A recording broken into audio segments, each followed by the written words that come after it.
I also got some good news about the HPA project. I consider it basically done. It's only that I now want to make the FA version as well before I release the beta and before I make the documentation, just to confirm that everything works and it is easy to build, let's say.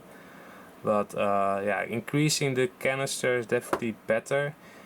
You don't have the flexibility like normally with the HPA.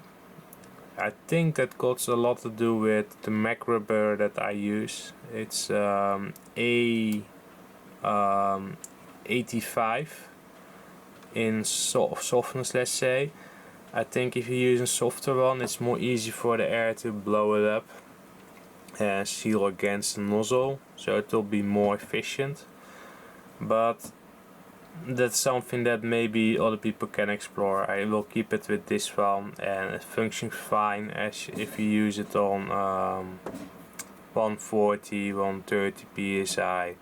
And I think I could go also a little bit lower, but I don't remember it out of the top of my head.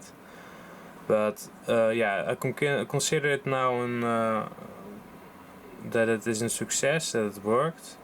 So now it's just a matter of making the different models and completing the package, making the documentation, and then it can be in beta, and we'll see how it will perform for other people, and yeah, curious to see how that goes.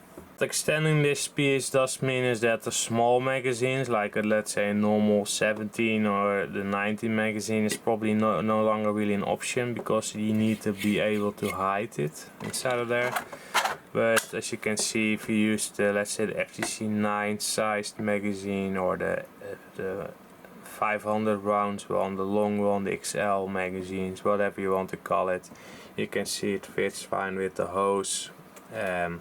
Gives you of course more capacity anyways, so it's probably more economically to make those magazines anyways, if you want to build something like this to shoot a lot and do a lot of reloads on the field without having to worry about magazine prices and things like that.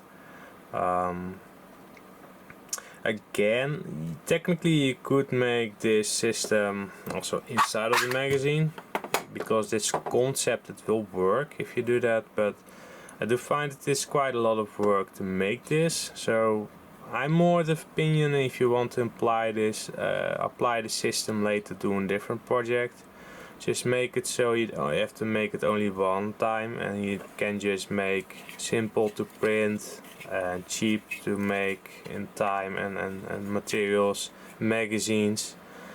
So they are also lightweight, so you can, if you want to, throw them on the ground and do really fast reloads, because you don't really care that much about the magazine so long you keep the spring alive, and in worst cases at least.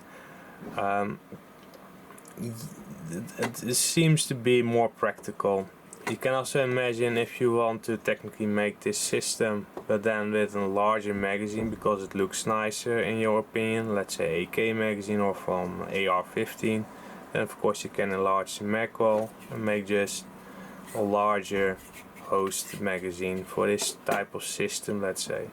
So yeah, if it really works and it gets more streamlined, that may be more easy to make, you can imagine that you can do a lot of different things with this platform. You can make it adapt to a different nozzle, so it cycles better for a longer system like this, because you can just customize the Mac rubber, and you can then just use any type of magazine that you want. Maybe if you want to use a magazine that stands more like this, because it's no longer a Glock magazine but something different, 9mm, let's say, of the curved one from an MP5, things like that. You can just 3D print those, have fun with it, and it doesn't matter anymore that it doesn't really match the Glock profile, so long as, even if you just want to use the same system, you just have to match the top part so it feeds well, but then you can just use one that stands like this, or the straight down,